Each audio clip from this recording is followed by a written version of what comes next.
The following is brought to you by the Social Suplex Podcast Network. Hey, what's up? This is Jeff Cobb, and you're listening to Keepin' It Strong Style. Yo, this is Rich Latta from One Nation Radio. This is brought to you by the Social Suplex Podcast Network. We present to you the Ace of Podcasts, Keeping It Strong Style. Let's go. It's the Ace of Podcasts, Keeping It Strong Style. Covering New Japan, they ready to hold it down. Jeremy Donovan and the young boy Josh. Come and hit a job out and bury all the frauds. From the Tokyo Dome over to the G1.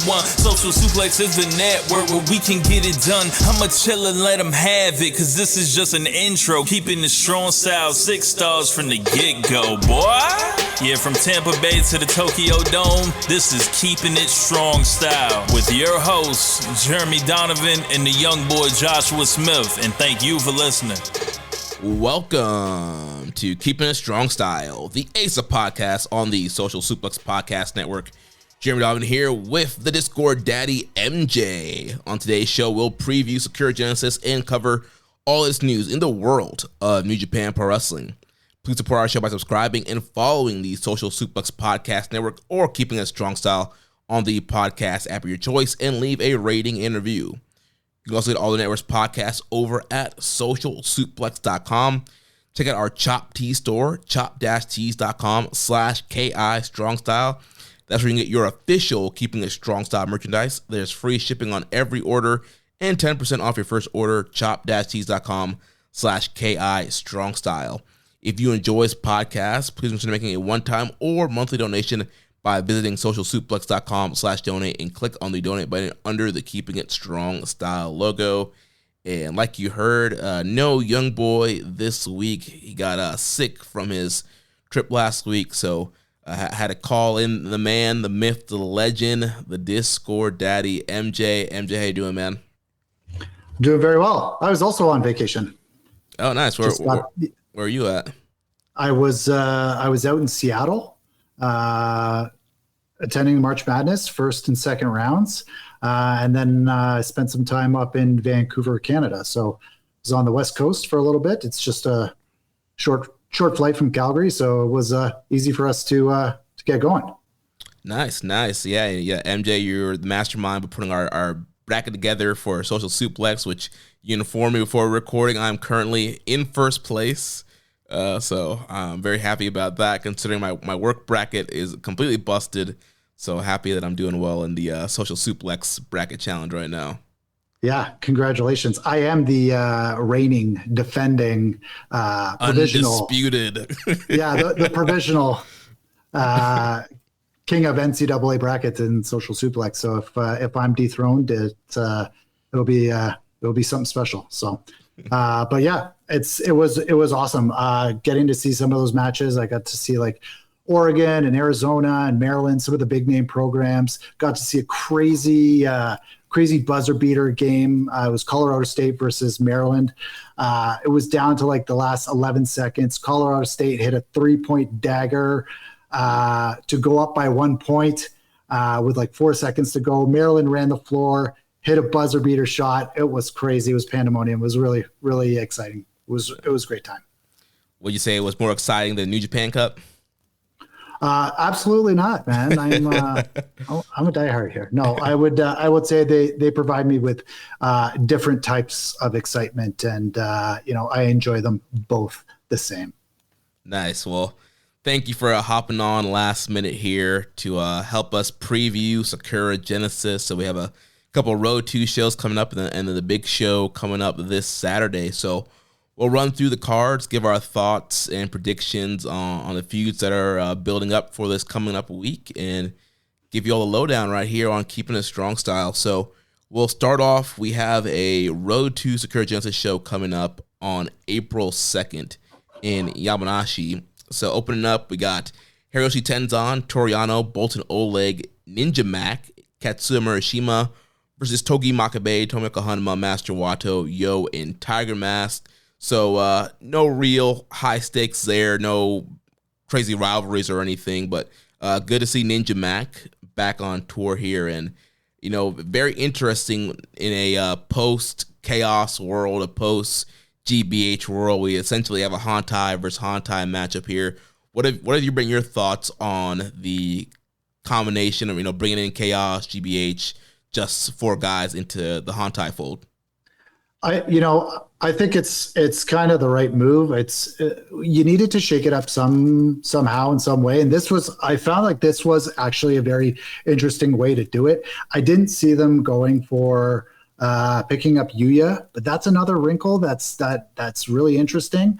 For the rest of these guys, Makabe, Tenzan, Hanma, these guys, the GBH guys, these guys felt like they were Hantai anyway. So no big surprises, no big changes. I think what folks really want to see is how this is going to shake out afterwards. I think, if you look at Hantai as a quote unquote faction versus some of the other factions, it's massive, right? There's like so many different guys, but if you take a different view of it and it's just, these guys are main roster guys, they are, representing New Japan Pro Wrestling, then it sort of makes sense. It's less of a faction than just, the main unit. So it will be interesting to see the way that they sort of build a narrative around Hantai and see how they push forward. I think the addition of Yuya is really interesting.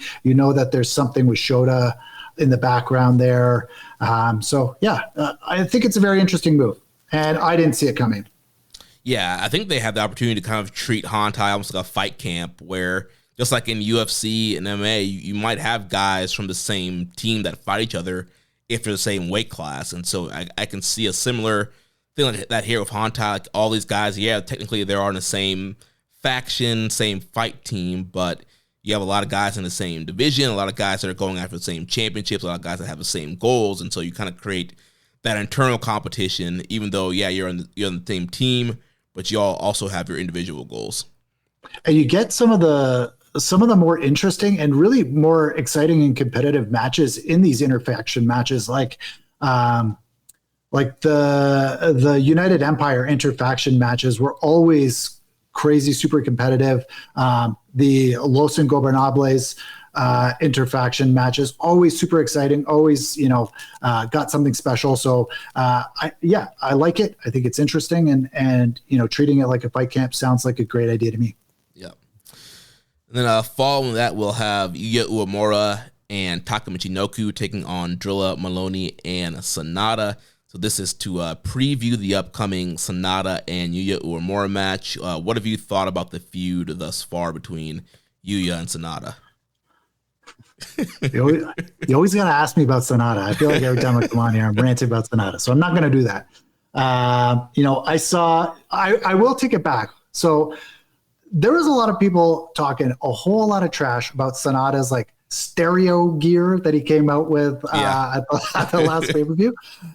I thought that was hard, man. I like that. That was really fly. It was, had light up gear on, man. I'm all about super flashy stuff. If he spent a grip on it, like that's pretty sick. So I like the gear, and so if it was universally panned, let me be the first one to commend Sonata on a major flex with that stereo jacket. So, and I hope to see it again, but I think the rivalry, hopefully it's leading to just putting Yuya over, and he, gets over clean and gets elevated, because, the longer he hangs around in the Sonata town, the less interesting his story becomes. Yeah. And obviously, them feuding makes a ton of sense with Sonata recently turning on the group and Yuya coming back. But I don't think a feud with him for very long is very beneficial for Yuya. I think if you want this guy to be, a top guy or be that ace that a lot of people think that he's going to be, I think he needs to get far away from Sonata as quickly as possible. So moving on to the next match, we'll have TMDK's Robbie Eagles, Kosei Vegeta, and Hartley Jackson taking on Gabe Kidd, Taiji Ishimori, and Robbie X. This will be a preview for the IWGP Junior Tag Team Championships. Yeah, Robbie X, the War Dog. Yeah, made official by the New Japan Japanese Twitter account with the faction video. I know a lot of people were asking, all right, yeah, where does Robbie X lie in this Bullet Club Civil War? Is he War Dog? Is he House of Torture? Is he Rogue Army? Is he OG? Is he Gold? Is he Hollywood? Is he Black and White? No, he is a War Dog for real. Has anyone called him his dog for real? Or just Ishimori? Ishimori seems to really love Robbie X. And you know what? He's got I think the name is it sounds a little shindy to me, but Robbie X is sick. Like, that dude can go. Excited to see him back. And, I think you're seeing a lot. It's good to see the juniors back in, getting a lot of screen time before Best of the Super Juniors. So I think, in addition to previewing the tag title match, we are getting previews of some folks that we might see in Best of the Super Juniors as well. Yeah, and I think Robbie X is really awesome. I know there was at least some people that were not super high on his few New Japan appearances, but I mean, I think he's awesome, super high flying, super energetic. I mean, is he going to be the ace of the division? No, but he's a great guy to have in there to have some fun and unique matchups. And so I'm digging the team of him and Ishimori so far. So we'll talk more about them versus Sweet Boys. We'll get to the main Sakura Genesis card. But yeah, I'm glad these guys are coming in. And, Hartley Jackson has been a lot of fun to watch in these undercards. I would have put him in New Japan Cup, even if it was for a first-round loss. He's been working super hard. And I think him and Gabe Kidd should be fun in the 6-man here. Yeah, good to see some big boys slapping meat. Yeah. Then after that, we'll have LIJ team of Naito, Hiromu, and Bushi taking on Callum Newman, Francisco Akira, and Jacob Austin Young. So this is previewing the upcoming tag team title match with Naito and Hiromu defending against Callum and Jeff Cobb. MJ, what have been your thoughts about Jacob Austin Young? So, Jacob Austin guy? No, honestly, I think the guy works super hard. I think his work is very clean. I'm just waiting for something like personality wise to jump out, or like stylistically to jump out and to connect with me. Right now, he's a great, very clean worker. Got a ton of time over in Japan, so I don't know. The folks must like him over there, but. If I were to compare him to someone like Robbie X, Robbie X is clearly got a move set that is at least exciting, a move set that's going to make you go, ooh, and the folks at Korakuen Hall are going to be like, ooh, Robbie X, he's doing flips and backflips and all that kind of stuff. So, but Jacob Austin Young, I haven't seen it yet, but I haven't seen anything that's made me go like, oh, why is this guy here?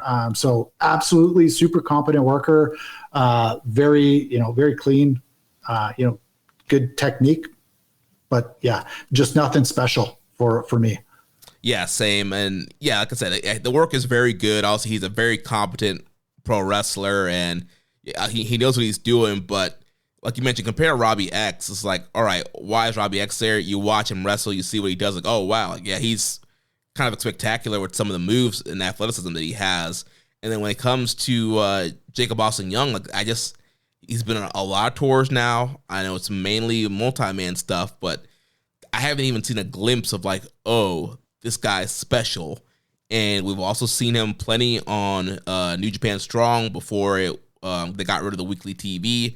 He was on that show several times, and even then I was kind of like, he's okay. And it's like, all right, if we're really prioritizing bringing guys in from Strong /US, I would easily take Bad Dude Tito over this guy.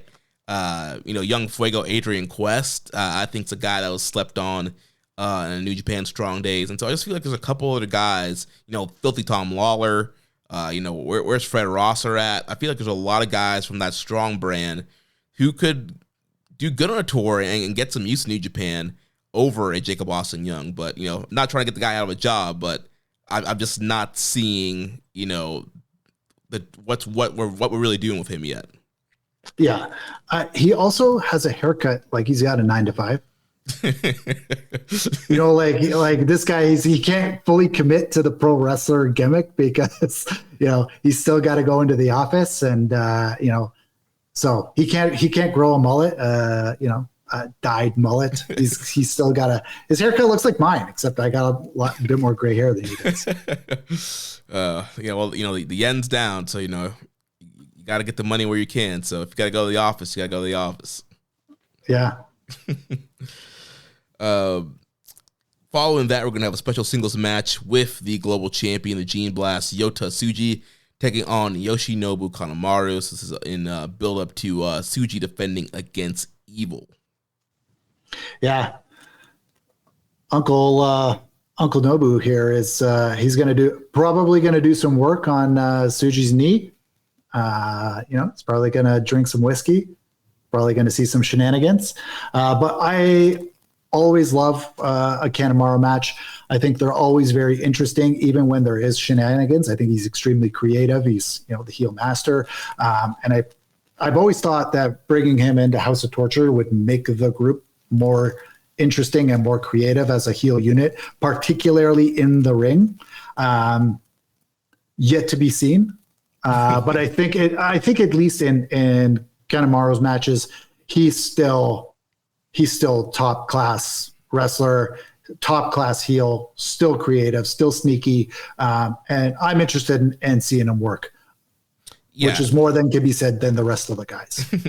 Yeah, Kanemaru is a very savvy worker and does have a lot of very interesting matches, especially in the singles arena. So yeah, I think it'll be interesting to see what he could do here with Yota Tsuji. I mean, honestly, I wouldn't mind you know, a quick squash too, and just really show how dominant Tsuji is going into this match. But I could see a fun 5-minute match where, yeah, he's working over the knee. He tries the whiskey, but then he gets hit with a Gene Blast. Whiskey flies out. 1, 2, 3. Tsuji gets momentum going into the big show.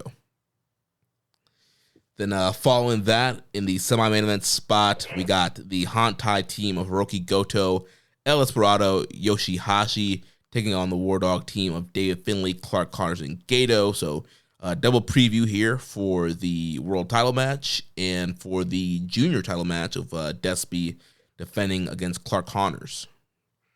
Yeah, well, Gato's going to take the pin here, obviously, but this, like on paper, other than Gato, this looks awesome. Very interested in seeing how Despy and Clark get after one another. Excellent match in the Best of the Super Juniors. Yeah, really, really looking forward to it. And you know, Goto and Finlay can go, and Yoshihashi is the man. So yeah, can't wait to see him work over Gato and you know, pull his beard and do all the things that Gato does in a match, right? Yeah. Yeah, it should be a fun preview, and I think, you know, on the Hantai side, also you got Bishamon, but, you know, throwing Despy in there again, it's kind of one of these new kind of mix-ups they're getting with Hantai and Chaos and all these groups being together, and so really fun trio here, Bishamon and Despy, and yeah, I think Despy and Clark should do some good work here, as well as Goto and Finlay. Then yeah, obviously somebody's pinning Gato in this matchup, not sure who, but should be a fun matchup to continue to build towards Sakura Genesis. Yeah, I'm going to say Goto's probably getting that pin, but we'll see. Maybe Yoshihashi gets it, and they keep things even between the two guys going at it. Yeah. And then the big main event on this evening, we have the Ace Hiroshi Tanahashi taking on the Dragon Shingo Takagi. You know, this is all part of Tanahashi's, you know, final road, his retirement year. He's having these, you know, one last singles matches with a lot of guys on the roster. You know, when the announcement was made, he said he wanted to have a singles match with everybody on the roster. I don't know if that's going to be quite feasible, but he is making a lot of headway. We've seen him have some matches, you know, against Kojima and Makabe and others. So taking on Shingo here. What do you think about this matchup? I just want to talk about Tanahashi's goal here of having a singles match with every single person on the roster. How many people are on the New Japan roster proper? 50? 50? I would probably say around 50, if not less. Yeah. How many singles matches do guys typically have a year? Like that seems like quite the workload for a guy who can like barely get around. Like, yeah, I mean, they don't really, singles matches are kind of a rarity in New Japan. So him at the end of the year, if he has like 50 singles matches, that's going to be pretty wild. yeah, I don't know. Like, anyways, I think this match is going to be just fine. I think two very experienced guys that can work around limitations. Tanahashi's already shown how he can have matches with folks that have limitations, including himself.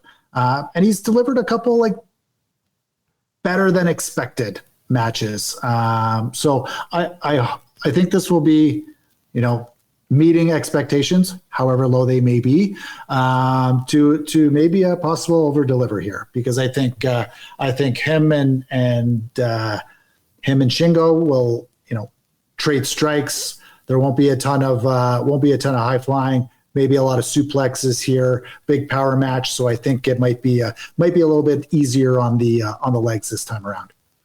Yeah, I mean, I think the best route to go is to go that never route, make it more of a strike-based matchup there. Don't let Tanahashi do too much running and jumping around. We've seen them mix it up with Shingo in the past. This is actually their third matchup. So they first faced off in 2021. That was for the World Heavyweight title. And then they also had the Never title match in 2021 where Tanahashi defeated Shingo for that title. And actually, the world title match was after that, where Shingo evened the score by defending the title against Tanahashi. So yeah, the rubber match here, and both matches have been great. I loved the Never title match they had in 2021. I just thought that match was so great, and obviously it's a few years past that, and Tanahashi is not at 100%, but I think both these guys are super savvy, super smart workers, and it might not end up being a match of the year contender, but I feel like they'll end up pulling out a really great main event here. Yep. Now, the big question is here, who gets the win? I feel like Shingo has eaten quite a few singles losses this year thus far, and then Tanahashi does have a match coming up with Konosuke Takeshita at Windy City Riot. As of right now, it's not a title match, but one has to assume if Takeshita makes it to Chicago with the Never title, that would be turned into a Never title match. So does Tanahashi need to get the win here and beat Shingo, or does Shingo kind of get back on track and get the win over the Ace?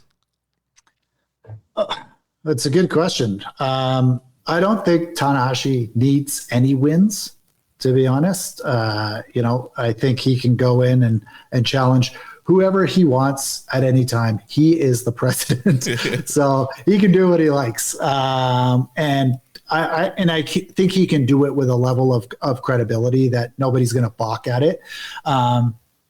With that said, I think Shingo should win this match. I think it, even though we say Shingo is Teflon, I think losing to Tanahashi may do a bit of damage to him, especially if you want him, in and around certain titles, a global title challenger, or a Never title challenger, a TV title challenger. I could see Shingo holding that TV title. I think he would do great with it. And so, yeah, I think it would do a little bit of damage to Shingo's credibility if he's losing to a depleted Tanahashi.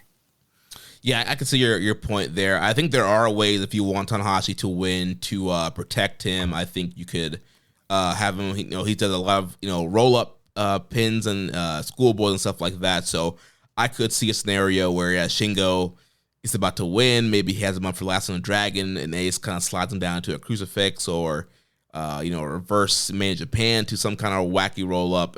I think that's a way to get Tanahashi to win, but also kind of protect Shingo. Yeah, and you're probably right. You're absolutely right. If he does need momentum heading into Windy City Riot, just to say, hey, he could get a roll up on Takeshita. This is the way. If he's going to beat him, this is the way he'll do it. So yeah, I think that makes sense. Yeah, and I think it also gives him a confident boost too, because obviously Takeshita is a guy that beat Shingo at Wrestle Kingdom, Wrestle Dynasty weekend. So if Tanahashi can beat Shingo, that kind of gives him a little boost of like, all right, I can hang in there for a guy that Takeshita beat, so maybe I have a chance to hang in with Takeshita also. All right. You've convinced me. Go Ace. All right, and then that takes us to the other Road 2 show that we'll have coming up on April 4th, Junior Genesis in Korakuen Hall. So the junior heavyweights will be in the spotlight here on this show. So the show will open up. We have guests from DDT, Mao, and Yuya Koroku. They'll be taking on Katsuya Murashima and Ninja Mac. So really fun to have some DDT guests opening the show here. Yeah, and I hope, I don't really know a ton about either of them. I do know that Mao is quite popular and one of the bigger acts for juniors over in DDT. So yeah, exciting to see new faces on the cerulean blue, and maybe this is a hint towards one of these two getting a guest spot in the Best of Super Juniors. Yeah, I would love to see Mao. We've seen him on a couple of the junior festival stuff they've done recently for Romy producing those shows, and yeah, he's super charismatic, super talented guy. I'm not really familiar with his tag team partner, but it should be a fun opener. But yeah, I think it'd be cool if we do see either of those guys come Super Juniors. And again, Ninja Mac here on the tour. I'm glad he's getting some work, and hopefully that means he'll be in the tournament again. And Murashima, I've been really impressed with what he's been putting out lately. Big beefy boy. He's been doing a lot of big strikes and power maneuvers in his opening tags and matches against the veterans. And yeah, I think he's looking really good. Yeah, he's been seasoning up. I think he's starting to figure some things out, the in-betweens, the how to tell us a better story, how to tell an actual story rather than go through the motions of a technical young lion layout. So yeah, I think he's doing great, and I'm happy for him because it was rough at the beginning, right? So I think now he's feeling a little bit more confident. He had that match with Tanahashi. He's been doing great ever since. He was the one that busted up poor Yasuda too. Yeah. So he's probably feeling himself after that, right? So yeah. So yeah, that'll be a fun opener there. I think Mao's team is probably gonna get the win. I'm gonna guess here over Murashima. Then following that, we'll have another Tanahashi Final Road match, as it'll be Hiroshi Tanahashi taking on Ryusuke Taguchi, and these guys have a lot of history. Going back to the U30 open weight title days, and they've faced off in New Japan Cups and all over the place. And so here we go, another matchup. Tanahashi is 5-0 against Ryusuke Taguchi. And do you think it'll be 6-0 after this night? Yeah, highly likely. Highly likely. I just wonder whose butt are we going to see in this match? Are we going to see some butt stuff from Tanahashi? Are we going to see some actual butt from Tanahashi? So we'll see. See. I mean, I feel a little bit too excited for that kind of stuff. Hey, I hadn't looked at the cards, and I saw this. And I was like, what are we getting here? Yeah, I mean, I wouldn't be surprised if we did get some butt action here with Taguchi being in the mix here, and some pulling of the trunks and some shenanigans there. But I think it should be a fun matchup when Taguchi wants to. He's can really go, a very good worker, and yeah, I think it'll be another fun matchup for Tanahashi. And even if he does lose to Shingo, here's a great match for him to get a win and kind of continue to pick momentum back up going into when you see Riot. But yeah, I could see him beating Shingo and then rolling right in here, beat Taguchi as well, and really getting some momentum under himself. Yeah, I agree. Yeah, this is probably the likely outcome. And I think after a match with Shingo, you're going to need to take it easy. So we're probably going to have a little bit of a comedy match, I think. Yeah. So then following that, we'll have Bushi, Hiromu, and Naito taking on Callum Newman, Jacob Austin Young, and Jeff Cobb. So another preview here for the tag title match. Either Bushi or Jacob Austin Young in a pinfall here. Yeah. What are your thoughts on Callum Newman and Naito? They've been matched up a whole lot. Has Naito taken a liking to him? Is that why they're pairing him up with Naito, over the past sort of, year and a half? He seems to have, worked a lot against Naito. Yeah, I'm not sure if it's Naito or if it's maybe just the office, like trying to find something to elevate Callum Newman. Also, Will Ospreay, his former mentor, had a nice rivalry with Naito, and so I'm wondering if they're trying to spark some magic there and kind of go in that direction, and really just kind of put him with main event guy. Or maybe Naito has taken a liking to him, likes working with him. I'm not sure, but clearly they're trying to do something here with Newman and Naito. Yeah, it's just a question I've had on my mind because I've seen quite a few interactions, and Naito and Callum Newman seems to be this like program that's not a program. Yeah, they've had several run-ins now, so yeah, I think they could try to set something up with Newman getting a big win over Naito eventually. That's something that could maybe be in the future. G1 coming up.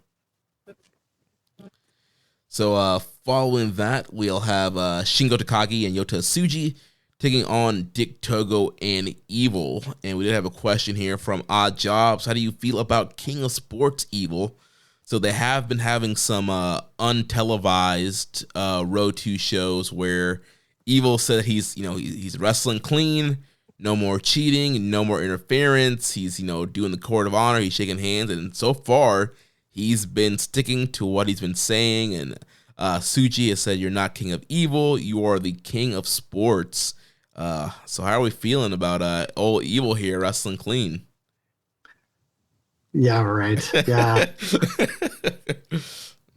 Yeah, it's, Evil will get you, man. He's kind of funny. You just gotta laugh, man. Like, he's got a shtick, and he sticks to it regardless of what anyone says, anyone thinks. He's gonna be this way. So I'd be interested in seeing what the gimmick looks like. When I think about it, I think of Yano when he was like, fair play. Yeah. So maybe if it's like that, I could get a couple of laughs out of it and see how he works. So, but I would love to see him wrestle just a little bit cleaner. I would give me a little bit more enjoyment out of an Evil match. Would allow me to look forward to an Evil match, particularly one that's top of the card. So yeah, we'll see. Yeah. It's interesting. Also, I feel like there is some kind of shenanigans that will come eventually out of this whole wrestling clean thing. But let's enjoy it in the meantime. I think obviously in this match, Dick Togo is probably eating a Gene Blast or a Pumping Bomber here from the LIJ side. The last step here in towards the global title match. Is Dick Togo also wrestling clean? Has he made this commitment as well? It's kind of sounded like, based off what I was reading, that it was the whole group is kind of back. So we'll see. Yeah, we'll see if it's just Evil or if the whole group's trying to do this whole thing. So following that, we'll have Bishamon, Master Wato, and Yo taking on the War Dog team of Finley, Drilla, Gabe, and Gato. So one last final preview here for Goto and Finley. Yeah. And, what, is Wato and Yo, are we going to get a tag team out of those two, you think? Maybe. I don't know what Rocky's up to right now. If Rocky's not coming back to Japan anytime too soon, I guess why not? Now that they're in the same group now, why not throw them together? I mean, Yo's a better tag wrestler. Like, it just is what it is, man. Like, he doesn't have it as a singles wrestler, or he's not gonna have it as a singles wrestler, but he's a great tag wrestler. And I think him and Wato, if Wato doesn't have a program coming up, then I think it's a good spot for them.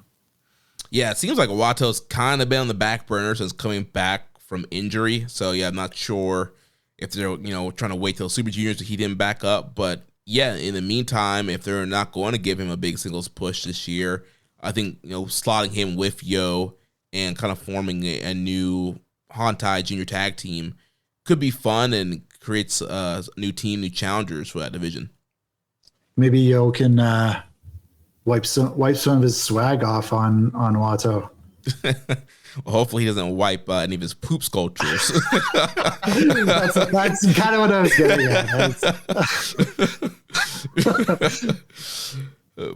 So going to the semi-main event, we have the IWGP Junior Tag Team Championships on the line. Ichiban Sweet Boys, Kosei Fujita, and Robbie Eagles will defend against the War Dog team of Robbie X and Taiji Ishimori. Who you got here, MJ?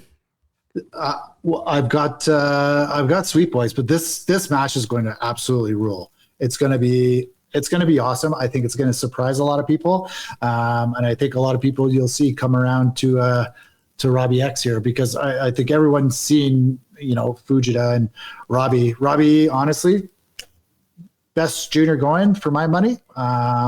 Just unbelievable, underrated, probably a bit underappreciated too. Got tons of love for Robbie Eagles, but I think this match is going to absolutely slap. Look out for Robbie X putting on a show. Yeah, this should be a really fun matchup here, and being on Corkin and being a semi-main event, seems like they're going to have a ton of time to do their stuff here and tell a really great story. I would expect the Sweet Boys to get the win here. I'd be very surprised if Robbie X and Ishimori get a win, even though there is kind of a War Dogs push happening right now. But I think that Ichiban Sweet Boys will retain and give them some momentum going into Best of Super Juniors. Yeah, I agree. And then that takes us to the main event for the IWGP Junior Heavyweight title. In a hardcore match, El Desperado defends against Clark Connors.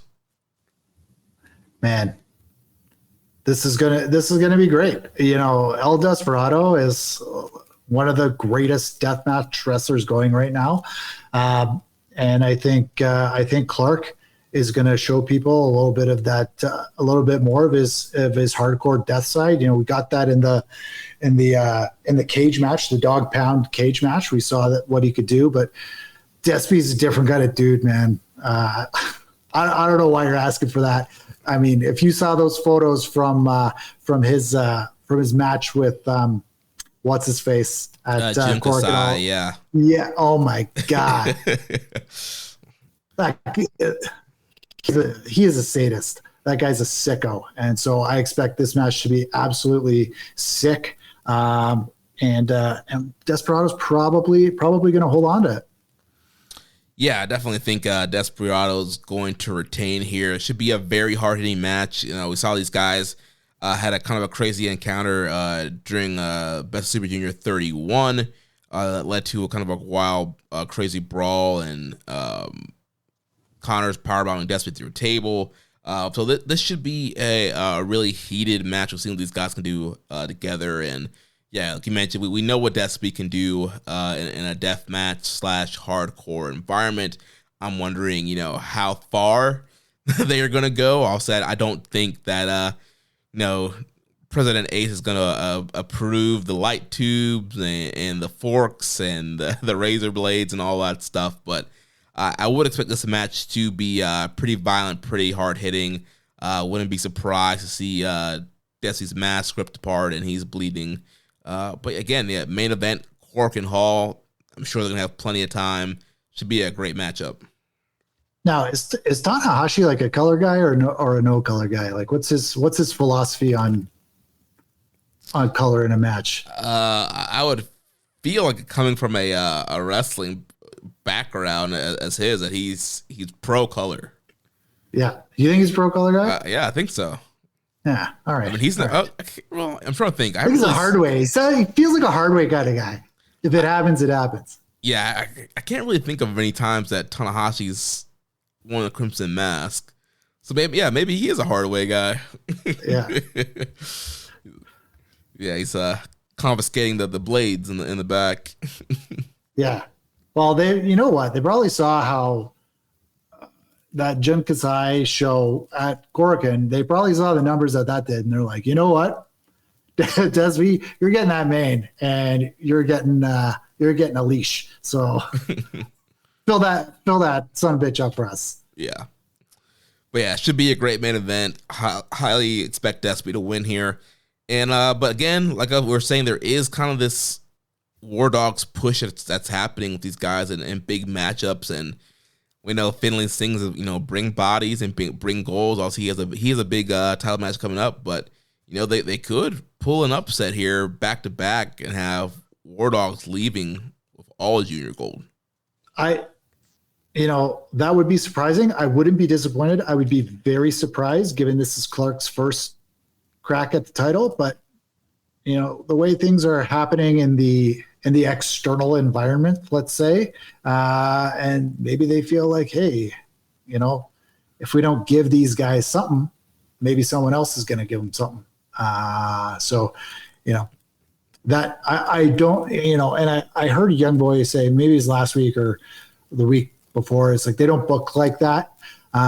So if this decision was made, it's made, and they're not going to change it regardless. So I would trust him on that, but I would say never to the pressures of the external environment.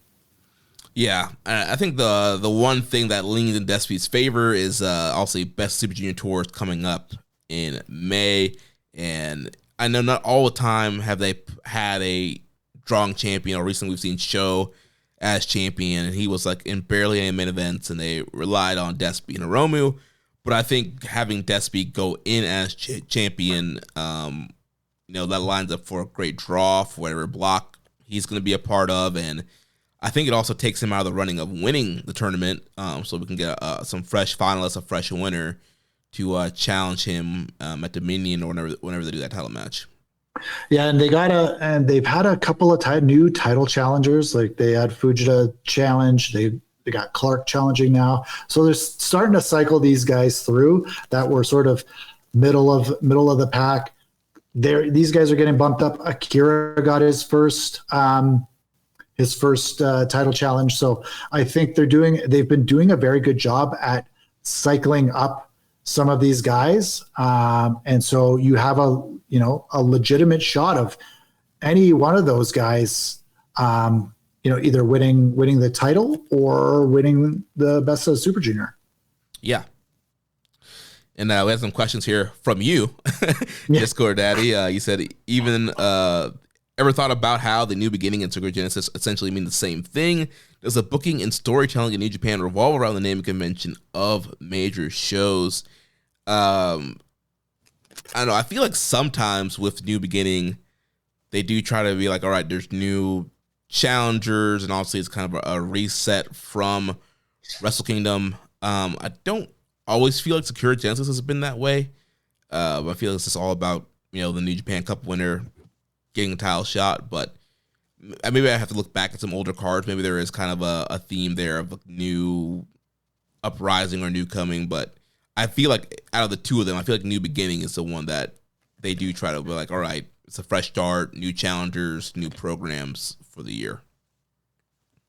Yeah, and I just, my question was, I was looking at the two titles, and interestingly, speaking of Sakura's season, when I was out in Vancouver, it was the first time I had seen cherry blossoms because they have the same trees, and I was thinking, it's spring, it's this, the revitalization, and they call it Sakura Genesis, the beginning. Is this a new fresh beginning? We got a new beginning in February. Is it the same sort of like naming convention? And are we going to book along these like ideas that we're starting a new booking cycle? Things are going to be fresh. This is what people can expect. So I was kind of being tongue in cheek about it, but also kind of serious. So that was my thought process around that question. And then you had a follow up of what is your favorite name for a New Japan major show? For me, I think, Wrestle Kingdom, I feel like it's such an awesome name. and it sounds prestigious and awesome. So yeah, a big Wrestle Kingdom. Yeah, I would agree. I'm also a fan of Road to Road. Road. All right, well, let's jump into Sakura Genesis happening Saturday, April 5th from Ryogoku, the big show here. So we had a kickoff match with Katsuya Murashima versus Daiki Nagai. This is going to be their third singles match, with Murashima having the advantage 2-0 over Daiki Nagai. Do you think Nagai is going to finally get a win here over Murashima, or is it going to be 3-0 for Big Murashima? Nope. Yeah, Daiki Nagai is going to be eternally frustrated until there's some other new young lions for him and Yasuda to beat up on. Yeah, I would expect with that Murashima being the elder, him getting the win here, and we've started to see him kind of break out of the young lion moveset. He's been doing that big running power slam, and he's been doing a lot more striking. So yeah, I can definitely see him getting the win here in the kickoff. Yeah, he's been looking a touch leaner too. He seems to be leaning out just a touch. I know we've been saying he has been cultivating mass and eating his chanko, which has been great. I love to see a big beefy boy, but he looks like he's leaning out a little bit. So maybe he's starting to get chiseled. Yeah. Because the Daiki Nagai, that dude is Adonis. Like, that guy does not have an ounce of body fat on him, but he's also been looking bigger too. Yeah. I think that he needs to stay cut. He should stay like Clark Connors cut. Yeah, absolutely shredded. And yeah, I think that once he comes back from excursion, he can definitely be a big player in the junior division. Also, I think he's the most charismatic out of the current crop of young lions with his facial expressions and his promos. And yeah, he has a great physique. And so, yeah, I think great things are in the future for him. But, he's got to bow down to his elders here and, do some respect for Murashima. He might be one of the most charismatic young lions I've ever seen. Yeah. Yeah, I can't really I'm trying to think of anybody else who's really, maybe Tsuji. Yeah. But yeah. I'll give you that. Or Kitamura. Yeah. But yeah, as far as, this night in and night out with the post-match, Daiki is definitely up there. Yeah. So main card's going to open up with the grudge match between Sanada and Yuya Uemura. So this is going to be their second singles match, with Uemura getting the first win over Sanada in the New Japan Cup. Yeah, again, like I said before, I'm hoping Yuya can just put him away and move on. Given that this is the second meeting between the two, I wouldn't be surprised if Sanada steals one here. That's just me thinking. Gato likes to book these trilogies. Sometimes he books with Sanada. He'll book 4 or 5 of the same matches in the same year. So, my pessimistic side says Sanada is going to get this, and we're going to get a continuation of whatever we got going here with Yuya. But I'm hoping at least for a good showing from Yuya, and hopefully he's not too hampered by a low energy, low effort Sanada. Yeah, and I'm right there with you with your thoughts on Gato's booking. I'm afraid that this can be a perfect case for 50-50 booking, and to have Sanada get the win back here. And yeah, I can definitely see some nefarious means. He's walking around with a guitar. Does he finally use the guitar? Is there some kind of other outside war dog shenanigans that causes Yuya to lose? I can definitely see that. And there's tons of rumors about Sanada, spinning off to something different with potentially Umino. Could this be the start of that as well?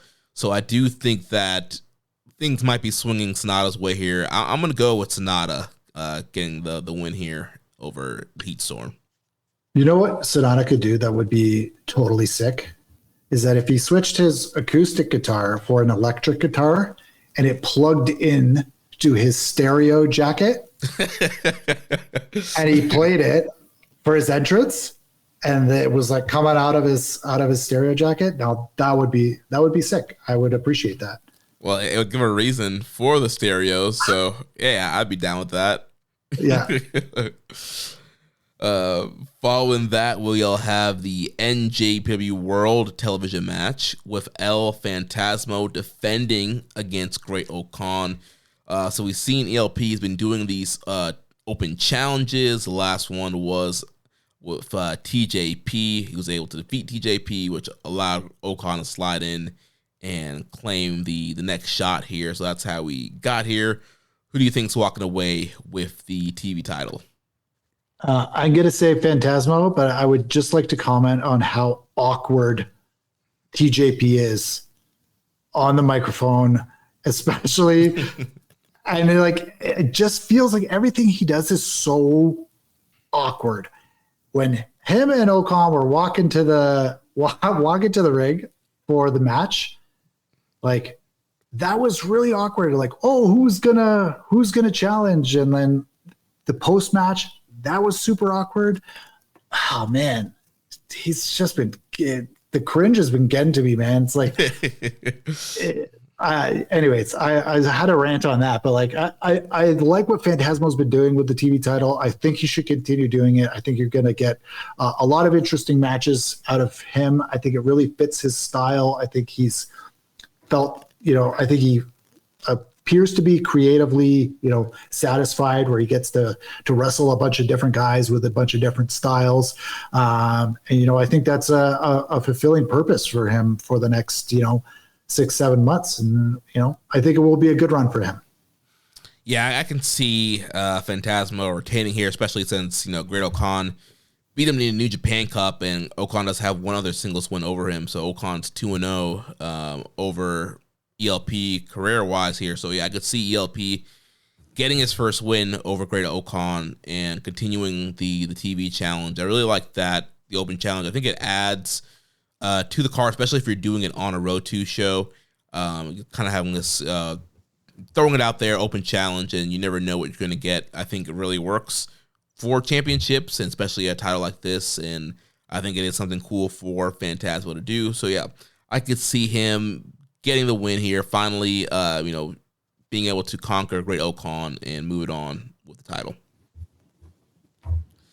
And following that, we'll have another Hiroshi Tanahashi final road matchup here as he takes on the Roughneck Shota Umino, who's coming off as a runner-up in the New Japan Cup.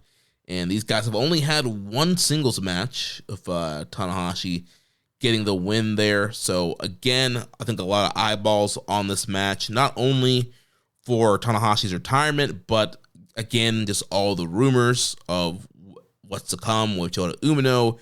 Is there some kind of turn coming? Is there a new faction? And so I think we could get some answers from this match. Yeah, the speculation is running wild. You know what? I think Tanahashi's going to win this match, and this is going to be another brick in the wall, so to speak. That's going to keep pushing him. I think it's going to be these gentle, maybe not so gentle nudges, like when Okan beat him and embarrassed him.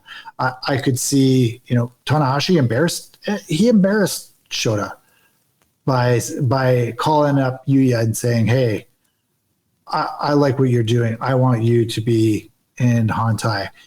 He embarrassed him by giving Hantai to Goto.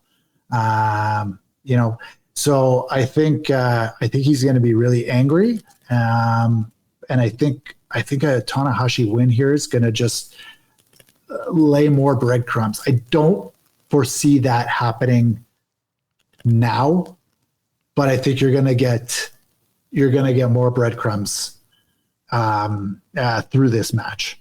And if we go with the notion that Tanahashi's still building momentum towards Windy City Riot, then that tracks here. Yeah, I could definitely see another similar scenario that I painted with him and Shingo, where again, Umino's going for second chapter or Death Rider, and Tanahashi just uses momentum the other way, rolls him up. I could easily see Tanahashi pulling a fast one on Umino here, and that kind of adding to the breaking point. He's saying this is a new chapter, a second chapter. So I think there has to be something different this chapter besides just a look. We've seen him try to incorporate some more hard-hitting moves. He has a new finisher now, but yeah, I think a loss here could be the true breaking point for him. And also, we got to think about the comments that Finlay said to Umino after the New Japan Cup Finals about doing things his way. And so I know people are thinking maybe Umino starting his own faction, but it could be just Umino joining War Dogs, and maybe this is the final straw here for him to join the Bullet Club. Yeah, and I could foresee a situation where, Shota is dominating this entire match. He's bullying Tanahashi, and gets a little overconfident, gets rolled up. And Tanahashi says, you haven't learned anything. Yeah. You're still the same young boy who hasn't learned. So, another embarrassment in a long line of professional and personal embarrassments for Shota Umino. Yeah, and we had a question here from Rambo that said, if Shota Umino is destined to fully turn heel and spin off from Hontai, is the match with Tanahashi where it happens, or do you think it's going to be slow played a while longer? Yeah, slow. I'm of the opinion that, this is a significant point in the arc, but this is not the Shawn Michaels in the barbershop.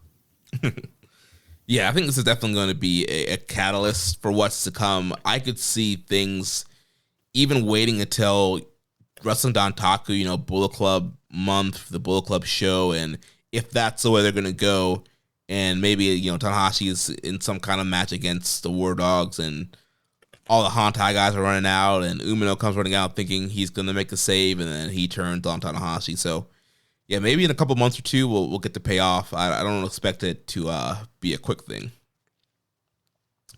Then following that, we'll have the never openweight 6-man tag team title match with the House of Torture, Ren Narita, Sho, and Yujiro Takahashi defending against the War Dogs trio of Drilla Maloney, Gabe Kidd, and Taiji Ishimori. How sick will it be to have those belts on Gabe, Drilla, and Ishimori? Yeah, that's a great trio right there. Yeah, and you can run those guys in matches all over the world. They're going to put bangers on. I would love to see a Never Trios title match on Dynamite or Collision. These are guys who you have money, they will travel. It's I can see them definitely winning and holding these titles. And I think that, helps Gabe. It helps Drilla, gets Drilla, see what Drilla looks like with some gold around his waist, see how he carries himself as a champion. And, you get Gabe with some never gold around his waist, because, I think he's the embodiment of never. And I think never is the soul, the heart and soul of the wrestling style of New Japan Pro Wrestling. So, I think it all makes me feel warm and tingly inside. Yeah, I do think we're going to see a title change here with the War Dogs. Like I've been saying, I feel like there is a kind of a push coming with this faction here, especially with coming off of the whole Civil War stuff. And obviously we'll talk about Finlay in the main event. And so, if they're not going to walk away with the junior titles from the Corkin show, I think giving the Never 6-man titles is a good spot there. And, that'll be, Drilla and Gabe's first, proper New Japan titles in Japan. So I think that could be a good first launching step for them, and then getting them into some other stuff in Japan in the future. Obviously, Gabe is still the strong champion, but, has failed to win a Never or IWGP title. So this could be a nice win for these guys. And how the hell in the year 2025 the year of our Lord, does Yujiro Takahashi hold gold in New Japan Pro Wrestling? Absolutely insane. Well, I mean, it is the never 6-man titles. I mean, I feel like at this point, anybody can hold them. That you disrespect the legacy of the Tanahashi, the Ishii, Okada, the Yoshihashi never title reigns. Yeah, that Bishamon Ishii run was also incredible. And yeah, I mean, that's kind of the beauty of the never 6-man titles. It's like at any point, if you have the right team, yeah, you could do something like the Bishamon Ishii or the Mega Ace Ishii, where yeah, you just have these super teams and they're having these great defenses, or you can just muck around and you can have House of Torture, running around with the titles and hiding the titles. Yeah. I've never seen anyone not want to be a champion more than Show. Yeah, his decline needs to be studied. I don't know what happened there. But yeah, I think the War Dogs will get the win here. We'll get new champions, and we'll see the first of War Dogs collecting gold on this evening. And then that will take us to the never singles title, never openweight title match with Konosuke Takeshita finally returning to Japan to defend the title against the Grip, Rei Oiwa. This one is going to absolutely bang. I like this match. I like this match a lot. I think Takeshita will likely hold, but I wouldn't be surprised if Ryohei wins, gets another W on him. But he beat him in the G1, didn't he? No, or he beat him in some type of match, didn't he? This is their first singles match. Really? Yeah. I think you're thinking about Yuya. I think beat Takeshita. Yeah. Oh, okay. Yeah, that's right. Yeah, Oiwa wasn't in the G1. It was Yuya. And Yuya got injured, correct? Yeah, Oiwa, because I think Oiwa came back after G1. That's right. He came back in like October or something like that. Yeah. That's right. Yeah. This is going to be very sick, and a good test. I think for all of these Reiwa guys, or like the new generation guys that we all have our hopes and dreams pinned on, Takeshita is the best possible measuring stick you could have for any one of these guys at the moment. There's guys like Ishii. It used to be Okada. If you can go in there and you can perform against these guys, you're probably going to be all right. I think Takeshita is that guy. In the sport of pro wrestling, like, he's a measuring stick. If you don't look completely outclassed by a guy of his caliber, there's something special about you, and there's you've got a significant future ahead of you. So I think Yuya and Oiwa getting these matches against Takeshita says a lot, and I'm very, very excited for this one. Yeah, I think this is going to be what we like to call the real man test for Oiwa. I know there's a lot of Oiwa supporters out there who think he's the man and want to see him do great things, but let's see what he's got against Yalfa, against Takeshita. This should be a very hard-hitting, very fun matchup here. And I think it's going to be a great test for Oiwa. Can he hang with a guy like Takeshita who just feels like a phenom every time he comes in Japan? He feels like a big star. He has a ton of charisma. He has great crowd reaction. And he's a top star. And so I think, obviously Oiwa is where they would want Takeshita to be. So I think, it's going to be a great test. All right, how can he hang with a guy the level of Takeshita? Can he match the charisma? Can he, go blow for blow and kind of elevate himself to Takeshita's level? I think Oiwa's the kind of guy who is very confident in his own skin. I think Yuya is the same way, but I don't think he's as charismatic. Neither of them are like loud charisma. They have very just I am very confident in who I am, what I'm doing. I know what I want. I'm going after it. Where Tsuji, exact same, but Tsuji's a little bit louder with the charisma. Huge smile, gear, poses, that kind of stuff. Whereas Yuya and Oiwa, very much more, I would say, dialed back on the charisma. But it's, I'm one of those guys that is like, Oiwa's got it. That dude's got it. I'm here to see the arc.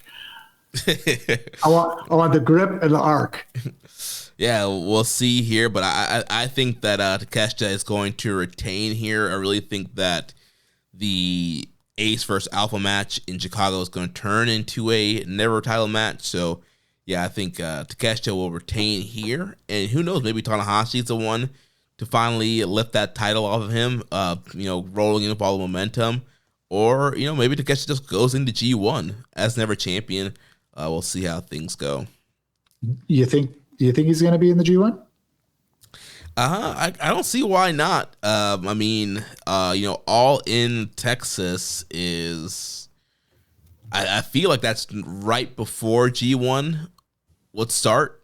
So, if you want him to have a big match there, he can do that and then hop right over. And then Forbidden Door, I think, is being pushed to August, like late August, with them doing it in London this year. So, I don't know. I feel like there's not, outside of All In, I don't feel like there's a ton of reason why you would need him, why he would need to stay in AEW for the summer and not work G1. So if I'm New Japan, I'm lobbying to get another G1 out of him. Well, I got him under contract, so maybe this is, hopefully they would have negotiated these things in advance. So yeah, fingers crossed. Yeah, I mean, he dropped the international title, and so I'm sure Tony Khan didn't want him as the international champion losing to a bunch of people. So with him just being never champion and not having an AEW title, I think that definitely helps things in getting him booked in the G1. So following that matchup, we'll have the IWGP Heavyweight Tag Team Title match as Hiromu Takahashi and Tetsuya Naito defend against Callum Newman and Jeff Cobb. And there was a story that came out in Tokyo Sports Today revealing that Tetsuya Naito is potentially leaving the company. His contract expired on January 31st, but has not renewed for this year and is technically competing as a freelancer with New Japan. Obviously, it's Tokyo Sports, so you have to take everything with a grain of salt. And it's Tetsuya Naito talking to Tokyo Sports. Naito is a trickster as well. And Japan is ahead of us, so it's already April Fool's Day there as well. So there's a lot of stuff happening here to make me think this is all just, fun and games here with Naito. Was it Okamoto-san who wrote this this article? Yeah, I don't know who wrote this thing, but I don't expect Naito to leave. I'm not quite sure where he would go. That's what I was gonna say. Who's picking this guy? Blind guy with two busted wheels. Are you kidding me? I mean, I'm sure any promotion in Japan that's smaller would love to pick him up just for the drawing ability, even if he's broken down. But I don't know if he would want to go to any smaller promotion and get even less pay that he's probably getting now. And then you look at the outside options, like I don't think WWE has any interest in him right now. I'm sure they probably did in the past when he could go, but I have a hard time seeing them giving him a deal right now. And then the same with AEW. Like Tony Khan's a pretty savvy guy and a watcher of New Japan, and I'm sure he sees that Naito is not, it's not 2016 Naito. So I have a hard time, this is not like Okada jumping. I have a hard time seeing Naito getting off from AEW. So I really don't think there's any viable option for his broke knees and his, fourth eye surgery eye. Yeah. And I love Naito. I've been a big Naito guy for my entire New Japan fandom. But if that guy went over to Noah to have fun with his buddy Kino, I wouldn't be devastated. He wouldn't be too far anyway.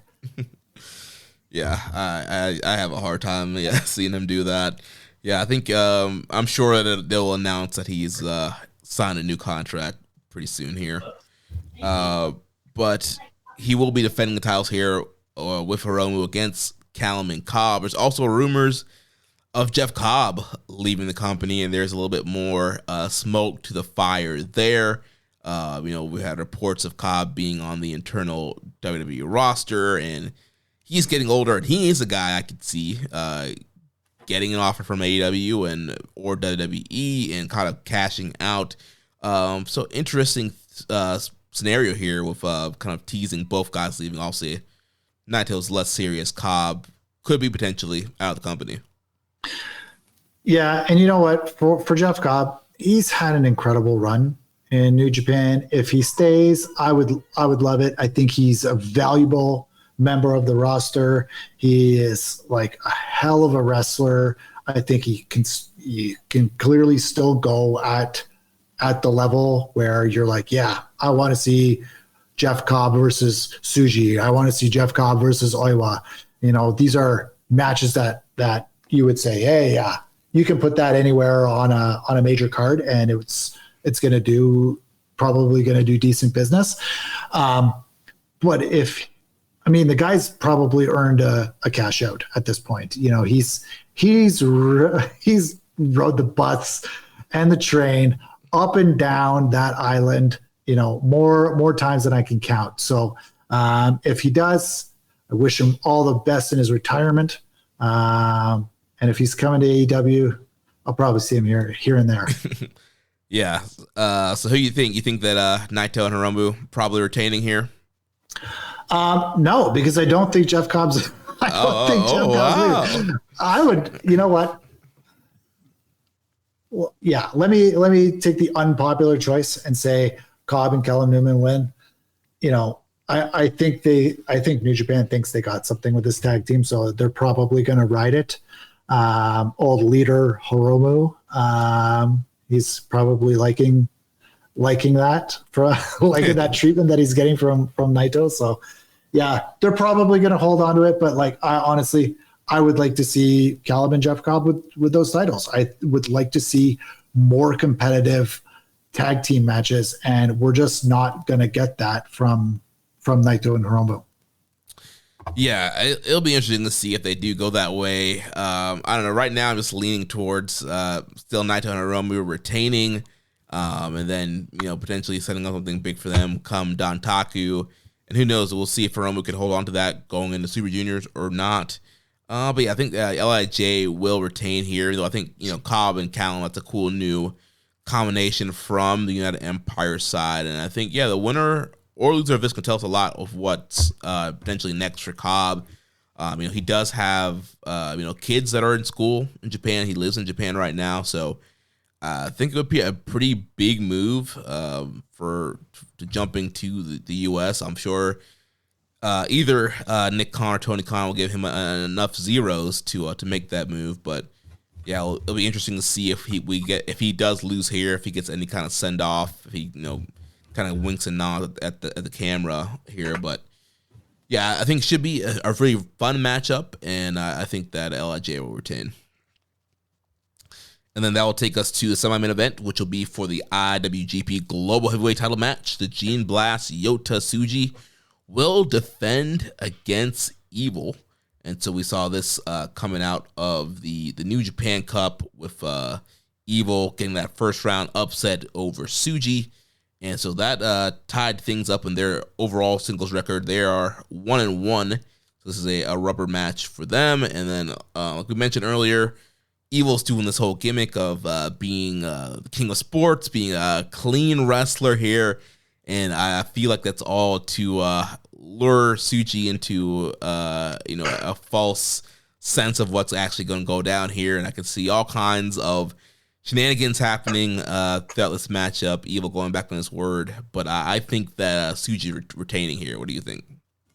I have a bad news spiral theory where I've convinced myself that Evil's winning, and this is going to lead to what I'm going to predict is going to happen in the finals. But I think so. Here's my death spiral booking, war crime booking, as it's known. Evil takes this title to get Tsuji off this title and upwards to the IWGP. And in the next match, you got Finley. I think Finley is going to lose, and you got Finley Evil fighting over that global. Interesting. That's I don't know, man. It makes too much sense in my brain, but was war crime booking. I mean, it could happen. I think I would be fine with Tsuji losing if the play was, he's like gonna win G1 or something, and we want to get him away from the white strap because he's main eventing the Tokyo Dome next year, which I would be all for that. But I don't know if that's the plan right now, and I do think there's more Tsuji could do with the global title. I would like to see him, get a few more defenses, and if they do want him to drop it, he could drop it at Dantaku or Dominion before G1 if the plan is for him to win G1. So, and with him losing to Evil in the first round, I could see him getting revenge back here, getting the one-upmanship over. Maybe he's the one that cheats. Evil is the one that's trying to play clean, and maybe Tsuji ends up pulling some LIJ Rudoism and getting some cheap win over Evil and having Evil complain. That would be pretty funny to eventually go back to being Watanabe with this change. No, this is fantasy land stuff. No, this ain't it. This is not what is going on. This is Evil being evil. His name is Evil. He will always be this kind of a character. Even when he was in LIJ, he would still cheat. He was the guy that would cheat more than others. And so, he's going to cheat. It's going to be House of Torture.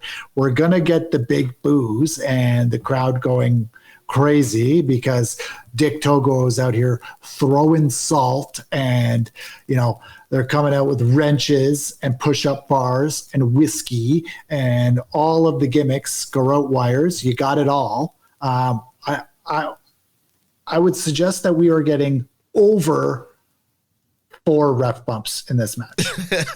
The line is set at 4. Yeah, that could be the case there. Yeah, I don't think this is a start of any underlying story. I just feel like this is, Evil's, gimmick of the month. I'm going to pretend to play clean and be the sportsman, and then he's either going to pull the wool over Tsuji's eyes, or Tsuji, like I said, is going to take advantage of him and end up cheating. But yeah, I don't think this is I don't think we're getting, Watanabe, Ring of Honor Watanabe back. No, absolutely not. Yeah. So that takes us to the main event for the IWGP World Heavyweight title. Hiroki Goto defending against Dave Finlay. So MJ, you said you think that Finlay is losing here, and that the Goto Revolution is going to continue. Yes, I do. And it, even outside of this terrorism booking, I think there is more to go with Goto. And I know that you guys were talking about it, and this is what I think Young Boy was talking about, where if David Finlay was picked to win now, he's going to win now. I just think there are a lot more houses that you can get out of Goto, and you're not going to do real detrimental harm to David Finlay, especially if there's some type of I don't know. I don't want this to happen, but if there's some type of dusty finish or something like that where Finlay is screwed or just gets beat, so I think Finlay is losing. I don't think he's going to win on this is his first challenge for the belt. Yeah. Yeah, I don't think he's going to win it. Bold claims there. I've been enjoying the Go title run. I'll say I think it's been good for business. But I think the one thing is you don't want to, dive too deep into nostalgia. I think there's a fine line to kind of balance when you kind of go to the older guys to be in the main event and be the champions. And obviously Goto's mid-40s, not like he's, 60 or anything, but you do have a ton of young guys on the roster that you do need to elevate and get to that main event level. And at some point, like, I don't think the Goto thing can go on too long, because then you kind of run the risk of, all right, New Japan's just a nostalgia company.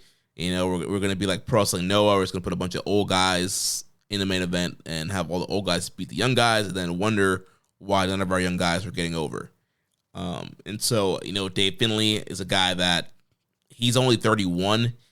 He's scratched and clawed and worked his way up and survived that health condition from last year for the New Japan Cup. And I don't know, it just kind of feels like Finlay's time to elevate him. And plus, they've already announced that Finlay-Zach match for Chicago, and they haven't announced the Goto match yet, and maybe they'll announce one before Saturday. I think they probably should, just to kind of help keep the result in the air. But Finlay versus Zach screams title match to me.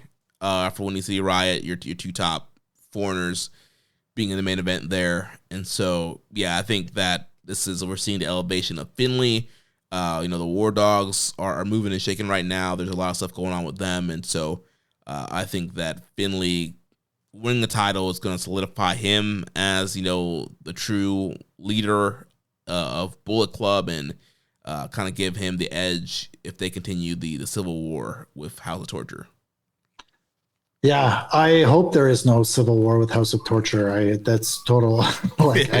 I am praying that doesn't happen. But if Evil's got the global title and Finlay's got the world title, man, I don't know.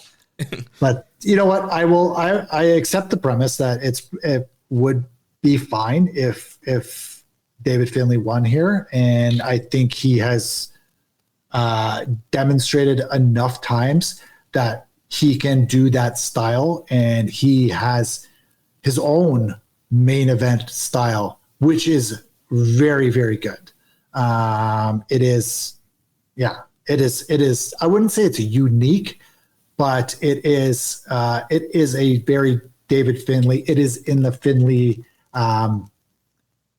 style. Even though he does say that he's like rejecting his dad and all that stuff, he's very much taking that style, the Fit Finlay, hard hitting, power, big slams, that type of stuff. So I can see it happen. If he does, wonderful. I just think you got a couple of more. You got one or two more big houses out of Goto, and I think he should come off it maybe at Destruction against against Tsuji or someone like that. But that's my feeling.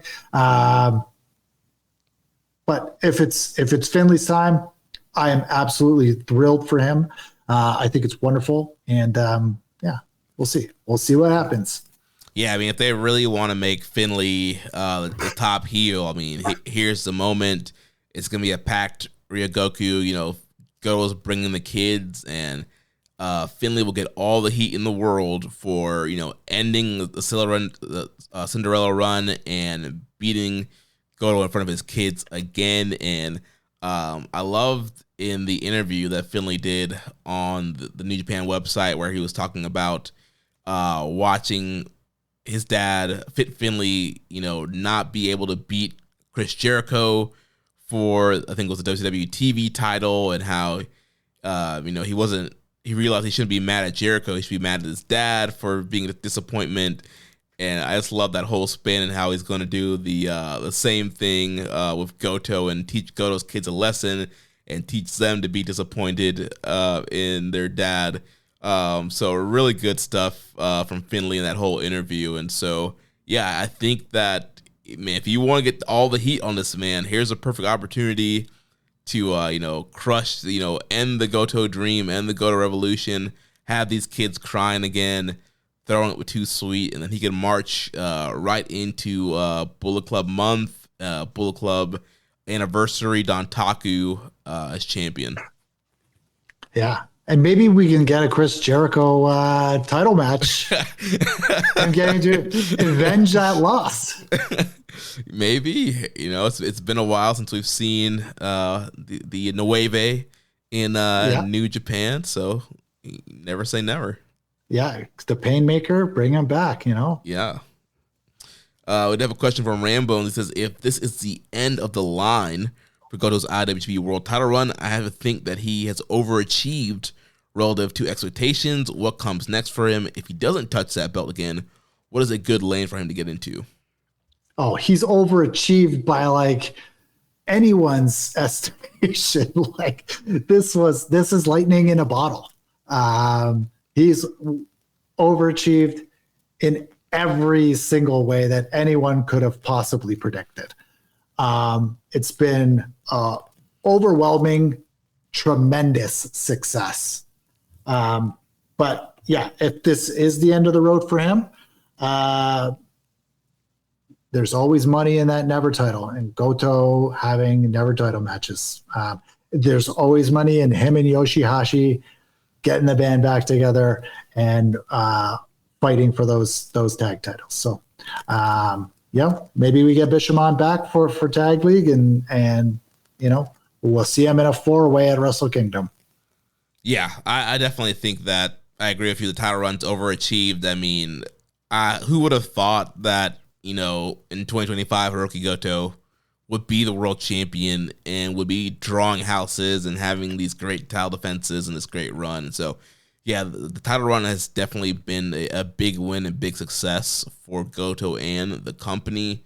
As far as what happens next, I feel like with this title run, you've established Goto as a more credible threat and a main guy. So I think, he doesn't have to win the belt again, but now he can kind of be that upper echelon where when he does face off against the top guy, it's believable. Like, oh, Goto could actually win this. Or if he does get another title match, like it's not the whole, LOL, Goto never wins the belt. It's like, all right, he did win the belt. He's been the champion. He drew well. Like he's now a credible threat in any title match he goes into.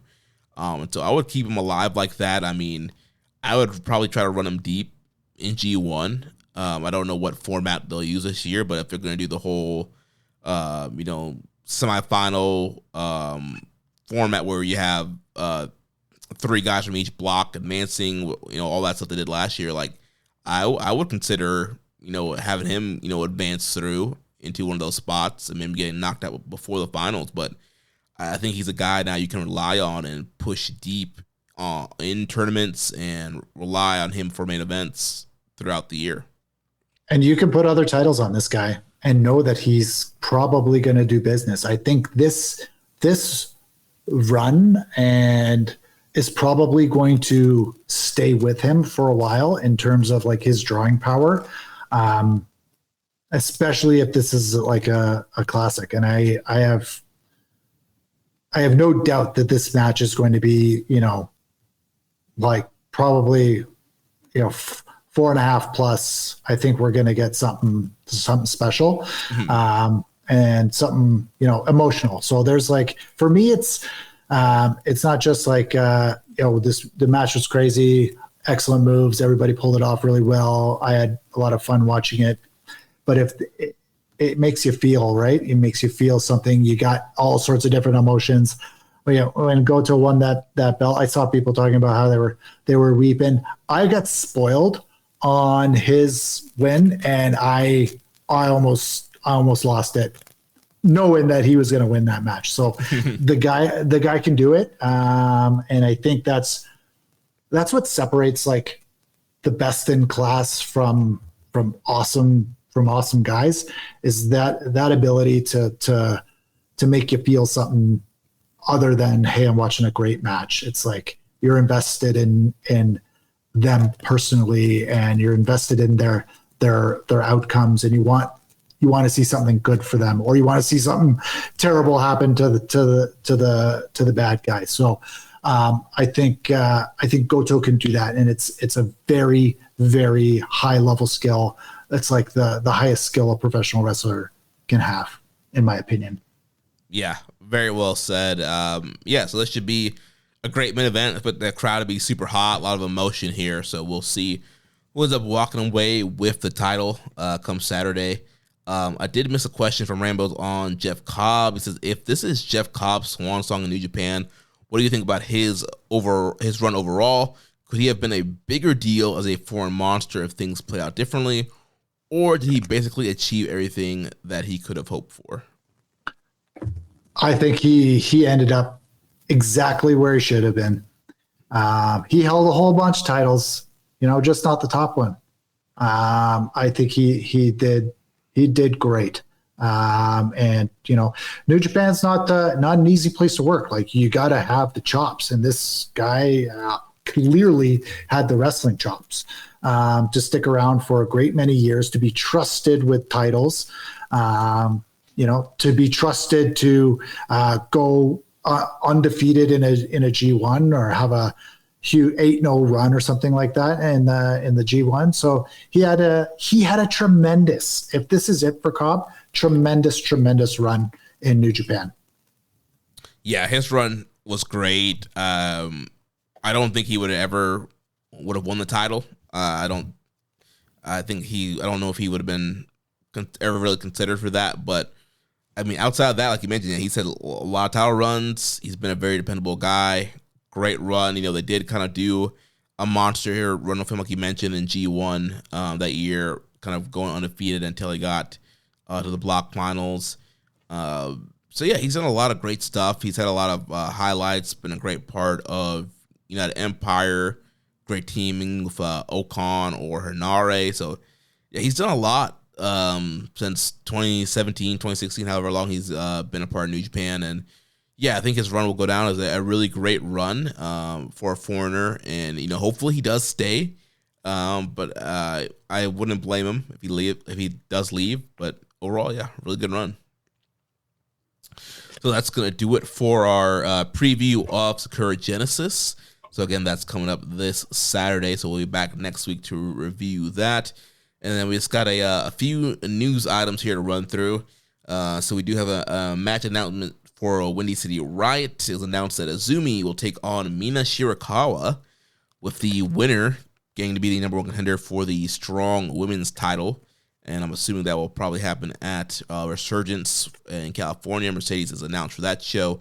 So either way here, we're either getting a Mercedes Mina rematch from Wrestle Dynasty, or we're getting a Mercedes Azumi matchup. Yeah, that's interesting given the contract situations and what they want to do with that belt. And I don't I think it's getting way more legs than they could have ever dreamed, having Mercedes Moné carry that thing night in and night out on national television in the United States. So yeah, if Azumi, I think it's Mina. You got a good match. Maybe Mina can take that title off of Mercedes, and then have a little back and forth. She's going to be, she can have her own little series of matches, even in AEW, with that title. So, I think this is going to be a super sick matchup, and looking forward to this one. Yeah, it should be a really fun matchup. And yeah, I know Azuma challenged Mercedes over the weekend at a Stardom show, so I'm wondering if they're going to follow that up. They could always do some kind of draw and you do a three-way, but either way, whoever wins this match should be a fun matchup for Mercedes. Are you guys going to Windy City Riot? Yes, Josh and I will be there live, yeah.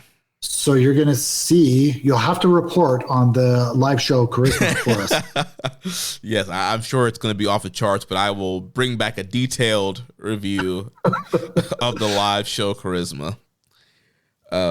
In other news, the Jet Kevin Knight has signed with AEW. So Kevin Knight had a match with Jay White this past Saturday on Collision. Ate a Blade Runner there in a losing effort, but he got the All Elite graphic. We did have a couple questions here about this. First from Fauci in the Discord says, do we think Kushida is going to get a big-time old man singles push now that Kevin Knight is AEW bound, or are we past that? Oh, we are absolutely past that. We've been past that for a couple of years now. Send that boy to the Maple Leaf Pro. Yeah, I don't think we'll ever see Kushida top guy run again. You know, they were kind of going in that direction before he got the hand, foot, and mouth disease. He was supposed to be a part of that four-way, it seemed like, at Wrestle Kingdom following that, but yeah, he got that disease and then came back and just never sniffed another title match again. And yeah, I mean, I feel like if they really wanted to push him, the momentum was there when he first came back, and now he just kind of feels like a guy on the roster, and so I don't know if the magic's really there with him anymore to do a push with him. No, he's got absolutely no juice. That guy is going to be wrestling in front of 68 people at St. Clair College in Windsor, Ontario. So that's, yeah, sorry, man. Kushida is a legend. He deserves our respect, but that guy ain't got no juice no more. Yeah.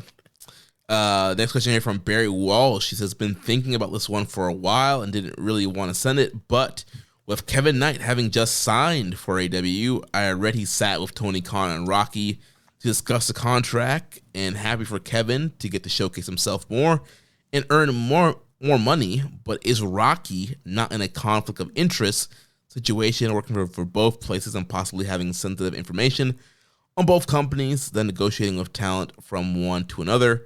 I know you're both friendly with Rocky, so might not want to read out, but surely he should see and understand the perception and frustration with the partnership at this point too. I'm no legal eagle, but am I wrong that the optics of this just looks off? Yeah, I mean, I get it. I can see from a New Japan fan standpoint where this kind of looks weird, where you have this guy in a dual office position, and obviously more guys are getting signed over to AEW. But at the end of the day, Kevin Knight has been with New Japan for so long now. He came out the LA dojo. They had every opportunity to sign this guy. And I get it, maybe they couldn't make a big money offer, but there was a big money that was given to Matt Riddle and Nick Nemeth and Mercedes Moné, and all these other stars can seem to get enough money to come to New Japan, and you're telling me they could not have made Kevin Knight some kind of decent offer in these past few years to lock him down? So I know a lot of people want to get mad at AEW, get mad at Tony Khan, get mad at Rocky, but at some point you gotta point the finger back at New Japan. Like, why couldn't they have allotted to get this guy signed on full time? So, first of all, my first comment will be to say, congratulations to Kevin Knight. Absolutely deserves it. Unbelievable talent. Dude, sky's the limit for Kevin Knight. Congratulations. Round of applause. Get the bag. Absolutely. My second comment here is, it's not just, I would say, is it a conflict of interest for Rocky to be talking with him about a contract? I think the conflict of interest is this guy being a VP at like 3 different wrestling companies. If you work for a marketing agency and you were the VP at HubSpot, and you're a VP also at Edelman, and you're also a VP at like Salesforce, or Salesforce or something like that. Like that would never fly. Like that would clearly be a conflict of interest, but only in this crazy carny world where this stuff apparently does not matter because they're in, I don't know. But yes, having a guy in quote unquote competing organizations, it's absolutely a conflict of interest, because who is ending up on, but if he's a free agent, it is what it is. And here's the other thing. If New Japan can't fork out the dollars for Kevin Knight, but AEW can, and that, they can supplement Kevin Knight's income with per date shows. Can we get him for Best of the Super Juniors? We'd like to have him for a singles run with the title, something like that. And they can work that out. That's probably decent business for New Japan. And that's the kind of business that, because they don't have the resources, that they're going to be required to do. And, you still get a little bit of Kevin Knight for good opportunities where it fits best to the Super Juniors. And I think even for AEW, you just sign Kevin Knight. He goes and does Best of the Super Juniors, gets to the finals or something like that, comes back to AEW, huge boost for him. It only builds his credibility as a performer. Look what happened to Jack Perry. He got the New Japan rub, came back hotter than ever. Now, not so much, but you gotta make it work. The New Japan rub only lasts so long, right? It doesn't stick with you forever. But as a business, if you can't afford it, but you can afford a little bit of it, it's better than him going to WWE and you never seeing him on the cerulean blue again. So I think if you're a New Japan fan, you got to be happy for Kevin Knight getting a contract. You got to be disappointed at the circumstances, financial circumstances of New Japan Pro Wrestling. But if you're looking for silver linings, I think, these two-way contracts where they're not prevented from working,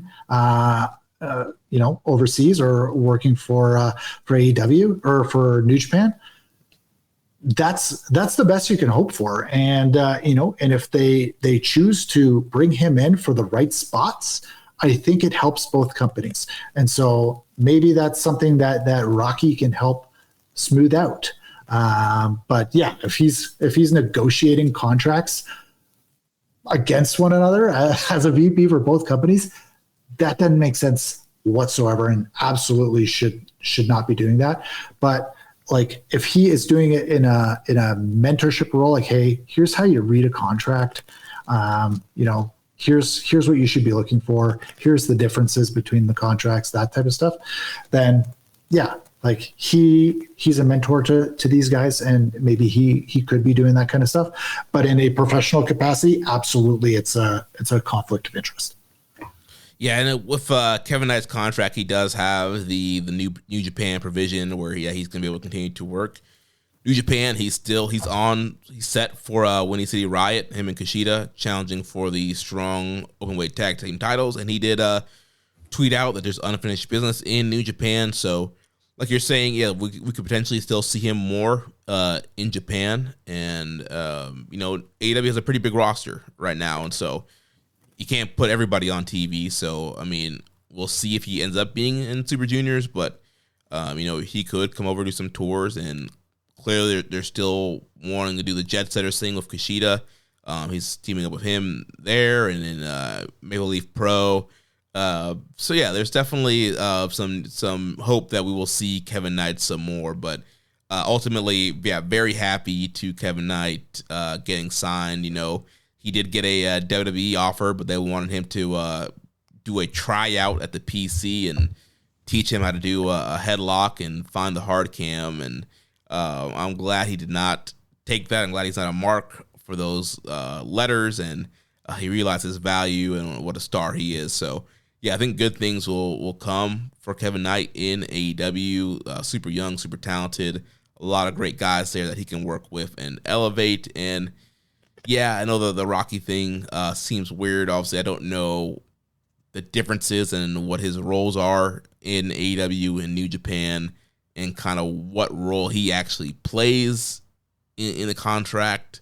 So I really don't want to speak on that. We are a few weeks away from episode 400. Hopefully we'll have Rocky on for the 100 episode tradition, and maybe we can, get into the nitty gritty, ask him some hard questions here on, his role and stuff like this. But at the end of the day, I think New Japan does need to get some heat on them for, not signing Kevin Knight earlier and getting him locked down to a more full-time deal.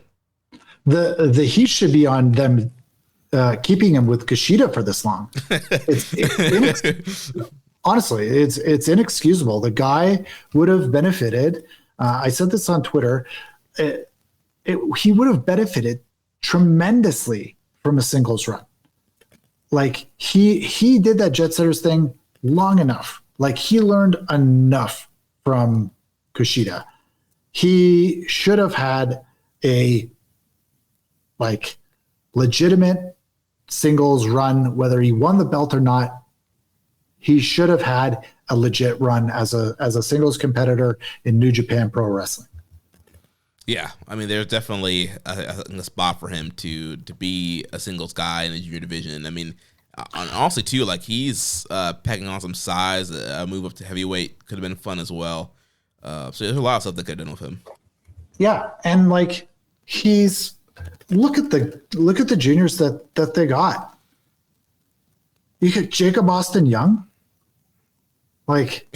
Yeah, this guy's getting tours over Kevin Knight. And I don't want to say this in a picking this guy over that guy, but you should be picking that guy over that guy. Yeah. And all due respect, and I don't want to pick on Jacob Austin Young. The guy can go and all that, but if you have limited resources and you have the ability to have a guy like Kevin Knight who has is jump off the screen talent like he has, and you don't do it, they missed the boat on a singles run for sure. They were never going to keep him forever. I think the guy was going to get a bag. The PC totally so they try to make a value play. That's them, and whatever. Yeah, but do you see the drop kick he laid on Jay White? Yeah. Yeah. He almost went fully over top Jumped of him. over his head, yeah. Yeah, his leaping ability is insane. Yeah, he's super talented. And I think, it's going to be a great pickup for AW. And I think Kevin Knight has a bright future. So congrats to him. And, hopefully, we'll definitely see him at Winnie City Riot. And hopefully we'll continue to see him in New Japan some as well. Yeah. And the last piece of news here, Defy has their Streets of Rage show happening Sunday, April 13th. And we got El Phantasmo. It's going to be in action against Mance Warner. And Gabe Kidd's going to be taking on Calvin Tankman. So that should be a hard-hitting matchup there with Gabe and Calvin. Yeah, real beef. Yeah. Then a few questions here, and then we'll wrap this show up. Pill Popper in the Discord says, how would you book a returning Kenzo Suzuki? This is a question for Young Boy. This ain't for me. I would say, the last time I saw Kenzo, he was doing a singing gimmick, something on SmackDown back in the day, 06, 07. So I say, you bring him back and you have a sing-off with him and Taichi. And that's how he gets back, He tries to prove that he's a better vocalist than Taichi. So that's how I book him. Next question from Les Christian 7252. He said, not a related question, but for a Young Boy, he wanted to know if his morning routine was like Ashton Hall. So Young Boy's not here. MJ, do you have a fancy routine like this Ashton Hall guy that's all over Twitter right now? So some days I don't sleep with tape over my mouth or anything like that. I'm not waking up at 3 a.m. and dunking my face in water, but I try to wake up early in the morning, around 5:30. I try to get either 30 minutes on the treadmill or with the weights in my basement. Then I shower, get fresh, make my kid breakfast, make my kid lunch, send him off to school, and then I head off to work by like 7. So that's I try to do that. You know, getting up at 5:30 every single day is requires fighting spirit. Sometimes my shoulders on the mat, man, and I can't make it. But yeah, so I do try to have some type of routine. You know, wash my face, you know, that kind of stuff. Yeah. I don't shave every day. I've been keeping a Got the beard. gruff. Yeah. So it's just I was actually, when I first started my new job, I was shaving clean with the razor every day. My skin just can't take that, man. My skin's too sensitive, like in the mustache area. Yeah. Yes, can't do it. I need what was that stuff that you guys got sponsored by? Oh, Manscaped. Yeah. If I do a couple more shows, will I get Manscaped gear or what? If we can ever get them back on board, yeah, you know, they I think Young Boy's taking it all. Young Boy's been complaining that the motor guy. He's been asking. He keeps saying, "Can we get another sponsor?" He just wants another free razor. He doesn't care if we actually make money from them or not. He just wants to get another free razor. Yeah. So yeah, who knows? We'll see if we ever get Manscaped back. But yeah, I don't have any kind of fancy morning routines like this dude. But you know, it's never too late for somebody to start one of these, I guess. Yeah. Next question from somebody in the Discord named Chase, asking for us to do the Bret Hart scale on Chase Owens. All right, so for the look, I'm gonna go like 3 on the look. You know what? I'm gonna give him a gentleman's 5. Oh, being a little generous there.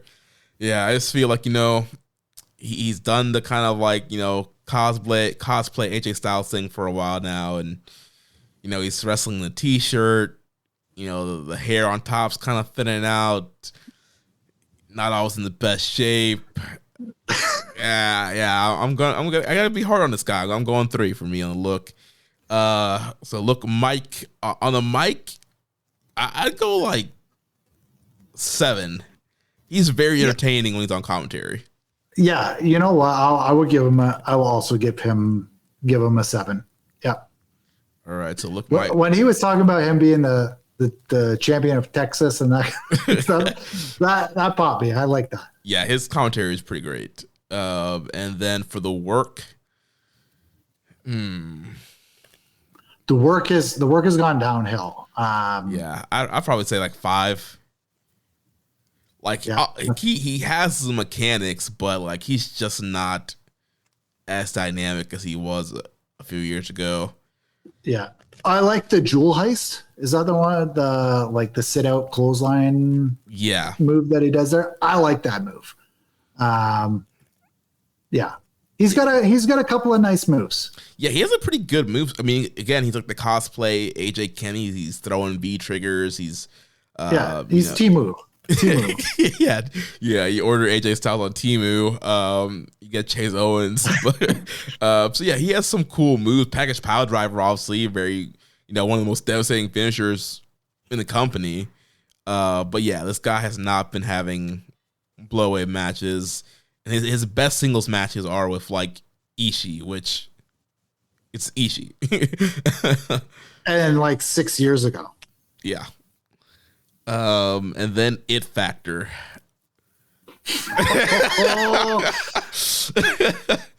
I gotta go pretty low here. I don't think he really has much of the It Factor. That ain't it. Yeah. I know. I'll probably go 3 there as well on the it factor. Yeah, I'll give him a 3. So not the best score here for old Chase Owens. And if this is Chase that asked us this question, you played yourself. You knew you knew what was coming. And if it was Chase, I love you, man. Thank you. Yeah, thank you for being a part of Discord. Thank you for your hard work. Thank you for your service, carrying around Fale's bags. Next question here from Barry Walsh. He says, if Finley and ZSJ end up fighting for the belt in the States, does it almost become a must-win for both, for Finley to lose it on his first defense or Zach to lose it to him twice?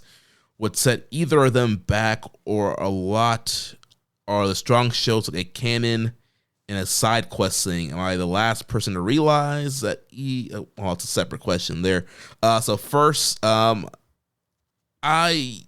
think if Finley wins the belt, I think he has to beat Zach.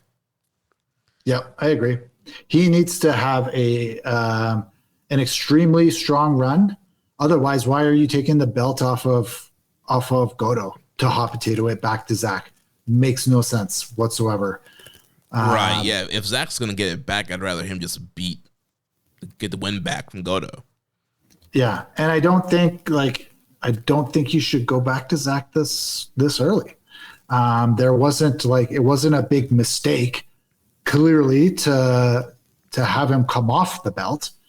And there's no heat between these guys. So I think these quote unquote strong shows, I think you can do cool matches that don't need a ton of backstory. They just need to sort of perform. You don't need a ton of story for Zach and Finley. And there's still money in it. Whereas if you're gonna have Zach take the belt off of him, for me, I have no idea why you would do it. It just doesn't make sense. There's no story there.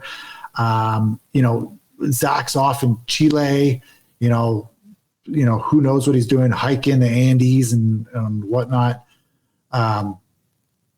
So maybe looking for another Stephanie Becker. So who knows? Yeah, but I definitely think that Finley should get the win there if that ends up being a title match. Yeah, it's a good match. Should absolutely not be a title change. Yeah. Barry also asks, am I the last person to realize ELP is taking the ring gear of Ken from the Barbie film? I always thought the white boots look weird, but saw a fight scene from Barbie and realized he dresses as Ken. Can't help you there. Yeah, Barry. I have not seen Barbie yet, so I have no idea. Here's what I will say though. What's with everybody wearing fur in New Japan? Bullet Club Boys got the furs. LP's got the furs. The King of Innovation, Evil, has been rocking furs. He's been rocking that caveman fur for good 2 years. But I feel like a lot of guys got furs, and it's for LP to have that big fur jacket and the Drilla and Clark to have those furs too. I don't know. It's kind of a gimmick infringement, and I don't know who did it. I don't know who bought it first. Maybe the fur is real cheap right now in Japan, and so maybe there's a good value on the yen, and got to capitalize when you can, I guess. Well, LP got his. He got his made up in British Columbia. So when he's out there kicking trees, there's a lot of mink out there. There's a lot, you got Wolverine, you got all sorts of furry critters, lots of beaver. So the inside could be beaver leather, Yeah. You never know. And we did have a question here from Rich. He wanted Josh's thoughts on the loss of George Foreman, so we'll definitely throw that question for Josh for next week. And do you have any thoughts on George Foreman? Not sure if you're a boxing guy at all. Yeah, I am to a degree. I wouldn't say like I'm a boxing savant, but I will say that my dad was a very big Muhammad Ali fan, and so I bought him for Christmas. I bought him the movie about the Rumble in the Jungle, and so I used to watch that all the time. Because my dad was such a big Muhammad Ali fan, and George Foreman, obviously huge rival. And the way that they told the story in that movie, just tremendous. George Foreman also had a lot of, at least one very historic battle with a famous Canadian heavyweight boxer named George Chuvalo. And so, obviously tremendous loss to one of the greatest heavy hitters the world's ever seen. One of the greatest innovators in the barbecue game, and a true advocate for Fat Burger, which is the most underrated of all burger chains. So, yeah, I can't say a ton about George Foreman, but those are my personal experiences with him. I've seen the match with Ali a bunch of times. Just amazing stuff, and he was an incredible athlete and an incredible boxer. Yeah, so yeah, definitely, our thoughts and prayers out to George Foreman and his family. And yeah, I've never been a big, huge boxing fan growing up. So for me, the Foreman Grill was obviously a big phenomenon. So yeah, I don't really have a ton of boxing stories here to share about him. I know Josh does a big boxing and combat sports guy, so we'll get Josh to give some thoughts on him next week. What was your best panini you ever made on the George Foreman Grill? Oh man, you do a good grilled cheese and salami on that thing. Yeah. Hell yeah. Well, that's going to wrap the show up here. We're going to punt recommended match of the week for next week, the Kushida Neon match. And next week we'll be back to review Sakura Genesis. So MJ, thank you for being a quick fill-in here for the young boy out ill. Anything you want to plug for listeners? Yeah. Are you going to throw up the black and white line mark for for young boy? I should. A black and white Kiss logo. Oh man. Yeah. No, nothing from me. Come in the Discord, chill with your guys, and good luck to you, Jeremy. Go Florida. Let's go. Let's bring that natty home. Nice. Well, like I said, next we'll be back to review Sakura Genesis. Remember, if you want to watch our show live or listen without ads, you can sign up at patreon.com/KI-StrongStyle. You can also make a donation by visiting socialsuplex.com/donate. Click on the donate button under the Keeping It Strong Style logo. Make sure to connect with us on social media on X and Blue Sky. Follow us at KI Strong Style, at SocialSuplex, and at Jeremy L. Donovan. On Facebook, follow us at facebook.com/SocialSuplex and the Wrestling Squared Circle Facebook group. On Reddit, I'm the Pro Black Guy. And Josh Keeping the Strong Style. On YouTube, we're at SocialSuplex. You can join our Social Suplex Discord server to interact with us and other wrestling fans. And you can email me, Jeremy, at socialsuplex.com. And check out all those shows that we have here on the Social Suplex Podcast Network. One Nation Radio, hosted by Rich Latta and James Boyd. All Things Elite with Floyd and Austin. Imps WWE Adventure with the implications of Matthew Mayer. Wrestling Art with Chris Sings. Tunnel Talk with Ali and Leah. And the Trish and Sarah Wrestling Podcast. Don't forget to subscribe and leave a rating and review. And we will catch you next week on Keeping It Strong Style, the ace of podcasts. Go Gators. Thank you for listening to Keepin' It Strong Style. We'll see you next time.